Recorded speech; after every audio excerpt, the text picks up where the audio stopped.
Today on eNEWS, Lethbridge College hosts a mock disaster for its nursing program. Students at a local high school enter a competitive robotics competition, and a young Hurricanes player prepares for the upcoming NHL draft.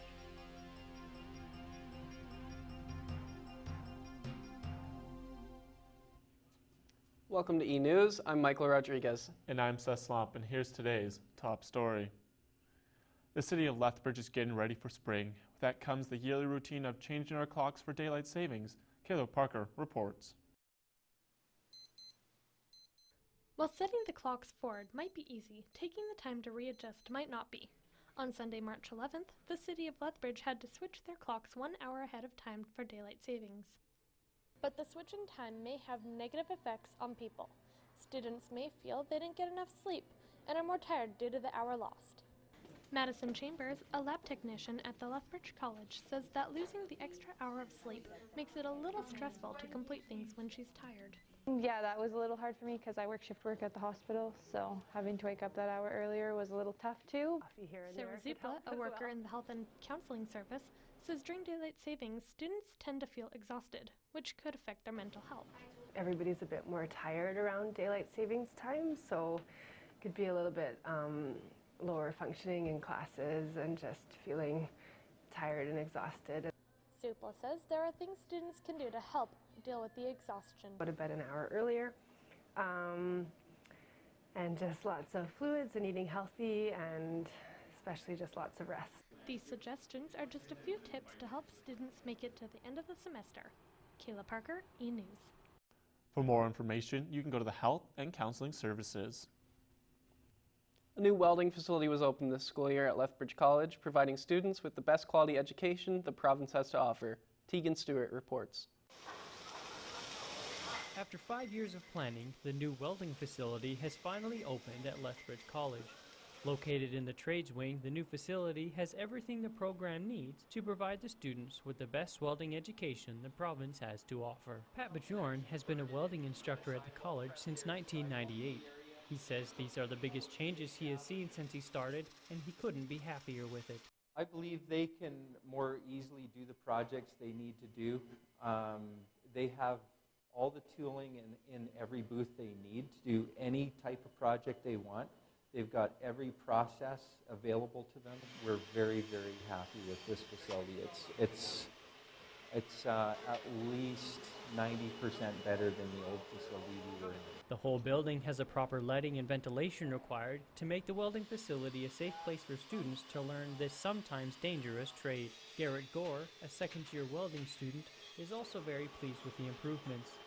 He especially likes how the facility allows for more one-on-one time with the teachers. You go ask him a question, he'll talk to you and then ask if you want a demo, and it's a lot of one-on-one, and that really helps. It shows you everything you need without being in a big group. Another second-year student, Ty Odney, says that having a new facility really helps the students to take pride in what they do. The atmosphere you have of it being new, and you get to take pride in everything more clean, keep it nice. The college spared no expense in giving these students the best welding facility in the entire province.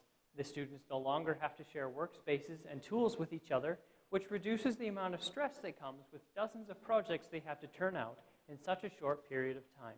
Tegan Stewart, eNEWS, Lethbridge. The welding program is a very intense experience, with the whole semester of practical work and theory classes packed into only 2 short months each semester. Living a traumatic accident or event is not something a lot of people choose to do. At Lethbridge College, traumatic mock disasters are part of learning for anyone in the health and wellness programs. As Cal Stringham reports, these events provide a hands-on training that is hard to compete with. Educating students how to heal and help during times of crisis takes skill. The Lethbridge College is taking education to new heights as they frequently hold mock disaster situations in collaboration with multiple programs. The common thread in making this happen is Health and Wellness Simulation Chair, Sherry Wright. This year we've taken on helping to organize the mock simulations, and we actually call it SLIC, Simulated Learning Incident for Collaboration and Knowledge. So we have practical nursing, the 2 Bachelor of Nursing programs, the EMT students, digital media communication, and CJ students participating. After volunteer victims are treated at the scene, A mock emergency room is set up in the college to mimic the location of a real hospital. Every aspect of a real-life accident is experienced, from the accident scene to the ER trauma room. Adaptive learning for a variety of students is the goal. It helps me because I can see what it's like in the real world if something were to happen like that. So it's really interesting to see it, like from a different perspective. Like I would not actually normally see it if I was a nursing student. So. Excel recognizes the benefits from the simulation, but is aware that real life is a lot different. It's good because in a real disaster, I think I'll be able to handle it from a different perspective, as if like I know what it's like kind of to be in that situation or to see others in that position. Yeah, I don't know. I think in a real life position, it'd be a lot different and scarier. The world of health and wellness can look forward to a bright future as students from the Lethbridge College will graduate out of their programs ready to hit the ground running. Kyle Stringham, eNEWS. Mock disaster trainings are a common learning tool around the college with regular events occurring every other week. The next event will take place March 24th with only one remaining before the semester ends. Lethbridge College hosted its first ever laser tag event on Tuesday. The event, co-created by the LCSA and Lethbridge College residents, boasted free entry for both students and non-students. Christopher Straka reports. Laser tag is an all-ages, non-contact, combat-style game first played back in 1984.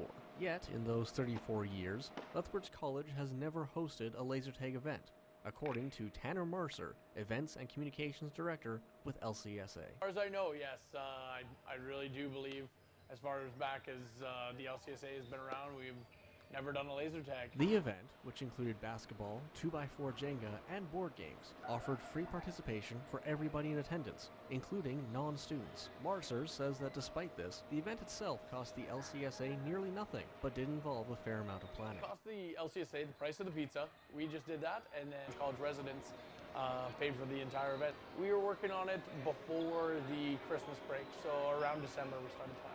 The event was not solely organized by LCSA. Tom Virag, Resident and Guest Services Coordinator for Lethbridge College, oversaw the event and says the idea began through one of his assistants. The whole idea started with one of my resident assistants trying to make this as an event for our residents. He got in touch with Feebreeze Entertainment out of Calgary, and they were very much willing to come down at actually no charge to come down and put this event on for us.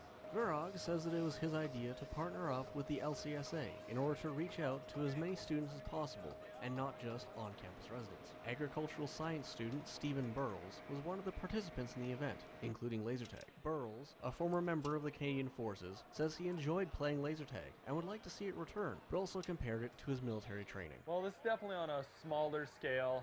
And of course, we're using laser like these guns, whereas with Canadian Forces, you're actually using the real assault rifle with a blank firing attachment on the end of the barrel. And when it fires, it triggers the laser that you actually have attached. Both Mercer and Virag said that if the event is considered successful, they would be interested in running it again next year. For eNEWS, I'm Christopher Straka. Approximately 200 people attended the event, with about half participating in laser tag. After the break, we'll take a look at a local photographer and musician, and how robots are taking over the classroom.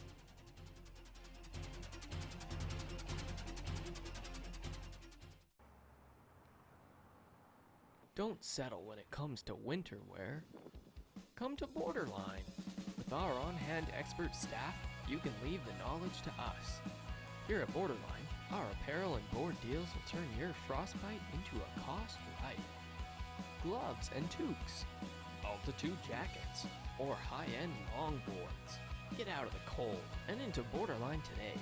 619 4th Avenue South, right across from B93.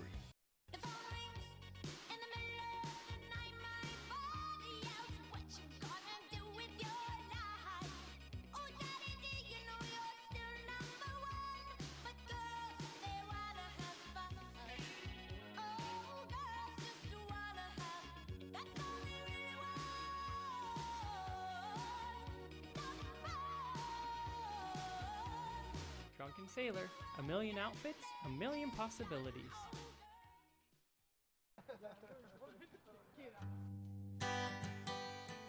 The Slice Bar and Grill, a place to come and relax, or try our mouth-watering food, which includes the best thin crust pizza in town.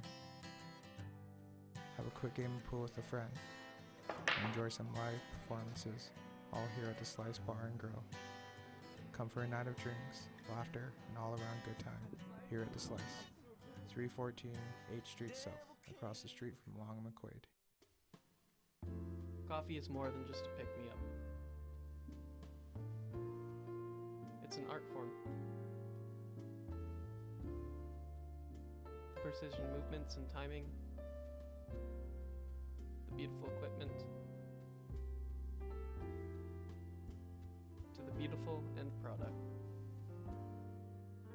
Come to Johnny Bean, where coffee is more. A local high school's robotics team is raising money to help get to the first robotics competition in Calgary. Riley McCormick has more. With the help of Lethbridge's Rotary Club, Chinook High School's robotics team will be going to Calgary. The fundraiser event featured a silent auction, pizza, and a photo booth. None of the members of the team were there, however, as there was alcohol being served. The fundraiser happened on St. Patrick's Day at Essie's nightclub. The event was a joint effort between Chinook High School and the Rotary Club. Chinook's robotics team has between 15 to 20 students. They will be traveling to Calgary to compete in the regional championship for the First Robotics Challenge. FIRST is an acronym for Inspiration and Recognition of Science and Technology. The organization's goal is to inspire young people's interest in science, technology, and innovation. Olivia Leonard, one of the members of the team responsible for building the robot, says she wanted to join after seeing the robot in action. One of my friends mentioned it actually, and then I was going through the club's meeting in the school assembly, and they had their practice robot running around, and it looked really cool. Chinook's team will be joined by Winston Churchill High School's robotics team for the competition. This is the first time Lethbridge will be sending 2 teams and 2 robots.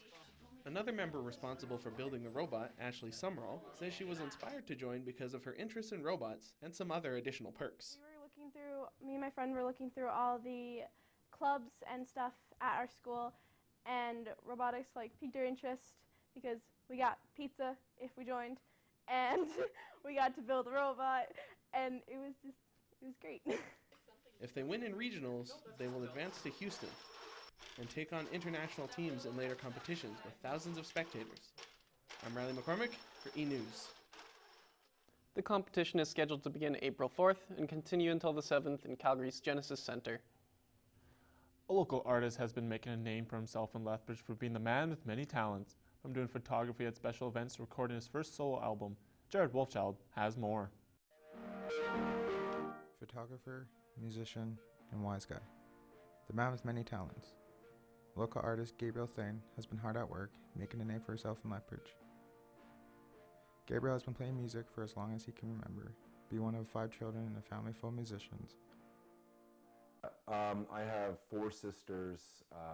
We all sing and play instruments.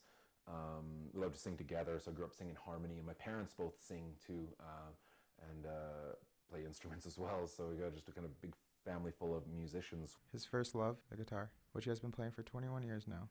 After a couple of years of going to university and not finding his true desire, Thane then found a calling for photography. Actually, and also a very talented photographer as well. So he's somebody that really encapsulates a lot of different aspects of art, in my opinion.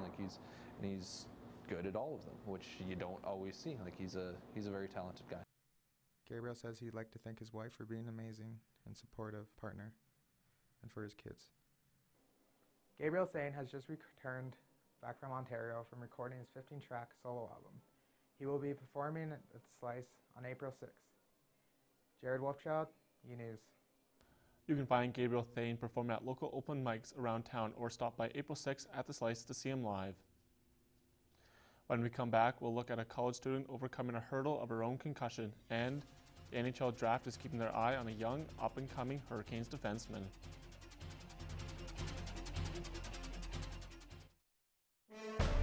Bring that Lethbridge College pride to school daily by coming into the Lethbridge College bookstore today. We got crew sweaters, hoodies, t-shirts, and lots of other Lethbridge College swag. We also got program hoodies that'll show your pride for your program.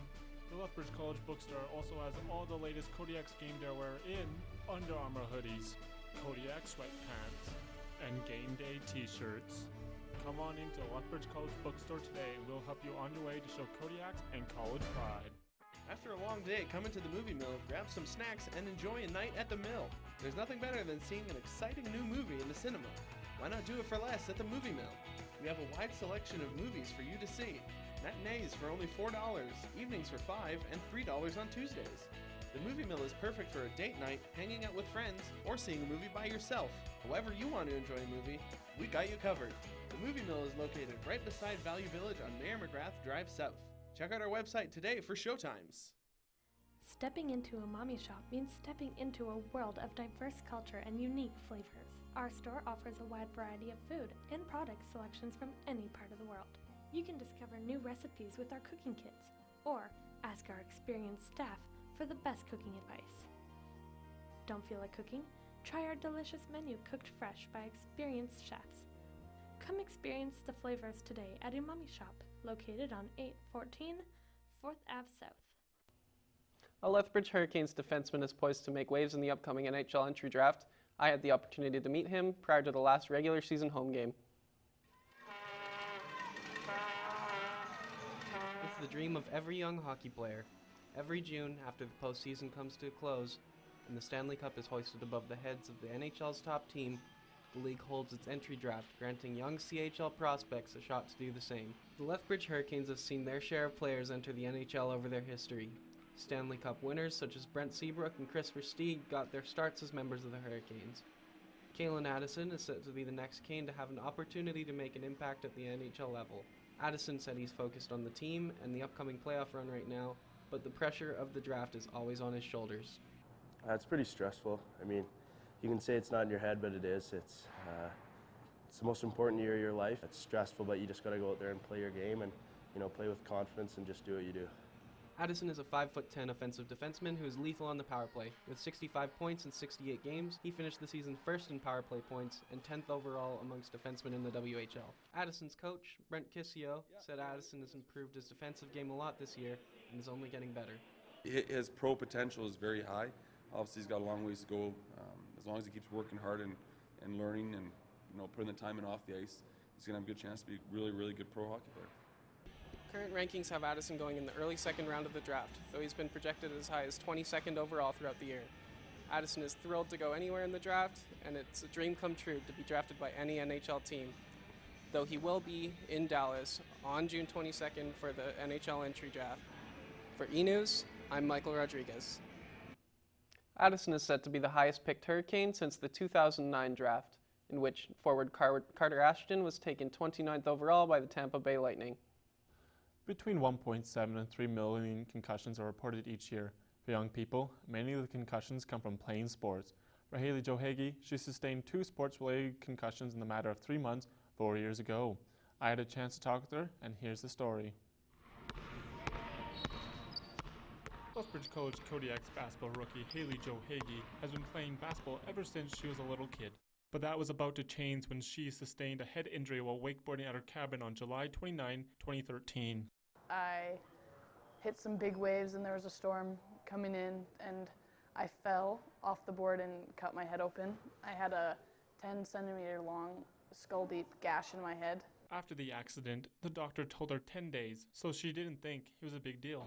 3 months later, Hagi was trying out for Raymond High School's volleyball team, where she took a volleyball to the head. That's where her head got worse. And I went to the hospital and they said I couldn't play volleyball anymore. So then that was sort of like the wake-up call that it wasn't as small as I thought it was. After this, Hagi dealt with headaches, dizziness, confusion, and emotional and personality changes. This caused her to isolate herself from friends because sports were her normal social environment and she had to sit out all sports in her grade 9 year. Kodiak's head athletic therapist, Curtis Arsenault, says the research behind concussions is very broad, which makes treating a concussion very difficult since they can't pinpoint what it is. There's a lot of back and forth over kind of what it is, but in kind of loose terms, it's mostly a bruise of the brain. For Hagi, she tried eye therapy, craniosacral, which is where they gently touch and move things around in your head, and other therapies that worked for her friends. And all these things that people told me were working for them and like was their saving grace, none of them worked for me. I didn't really notice anything with any of the treatments. Part of her thought she was going to find a way to play basketball, but other parts thought she was done playing sports. It's mostly just like a fight with my own brain, I guess, like in my own head. Now she won that battle with her own brain and is playing basketball for the Kodiaks, which has been her dream ever since she watched her sisters put on the Kodiaks jersey. Seth Slump, eNEWS, Lethbridge. Haley Jo Hagee finished up her first season with the Kodiaks with 9 assists and 51 points while playing with her sisters Brooke and Jacqueline Hagee. So Michael, Game 5 tonight at the MX Center, 7 p.m. You going? I'm not, are you? Yeah, I am. Yeah. I'm hoping to see them clinch their spot into the Eastern Conference Finals. For the second year in a row, right? Yeah, I believe so. Well, that's all the time we have. I'm Seth Slump. I'm Michael Rodriguez. Thanks for watching.